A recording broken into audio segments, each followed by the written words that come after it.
કે જેટલું બનશે એટલું અમે તમને રિફંડનું પ્રોસેસ કરી શકીશું, જેટલું બની શકે. કારણ કે એમને બી આજે પૈસા એડવાન્સ લીધા હોય પાછા આપવાના થાય તો એમને બી એક શું કહેવાય ફાઇનાન્શિયલ લોસ જવાનો છે.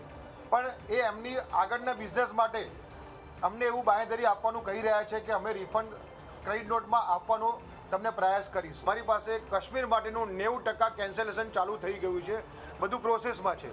અને આગળનું જે તમે બિઝનેસની વાત કરો છો, જ્યાં સુધી શું કહેવાય કે ગવર્મેન્ટના કંઈ ત્યાં આગળ સિક્યોરિટીની કંઈ આવે ત્યાં સુધી કશું કહી. જેટલા બી લોકોએ ટૂર બુક કરાવી છે એ ટૂર બુક કરાવવા બદલ કોઈ કેન્સલેશન ચાર્જ ના લાગે અને અમે એ લોકોને ક્રેડિટ નોટ કે એવી કંઈક વસ્તુઓ આપી અને અમે રિટર્ન કરીએ અને એ લોકોને બી આગળ કાશ્મીર જવા માટે નેક્સ્ટ જ્યારે બી પરિસ્થિતિ સામાન્ય થાય એ બદલ અમે બી એ પ્રમાણે એ લોકોને મોકલીએ. એના માટેની ઘણી ચર્ચાઓ અને વિચારણાઓ કરી છે.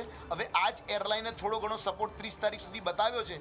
એના પરથી અમે લોકો એ પણ રિક્વેસ્ટ કરીએ છીએ કે જેથી કરીને એ જ વસ્તુ 30 જુલાઈ સુધી એ એક્સટેન્ડ કરીને આપે.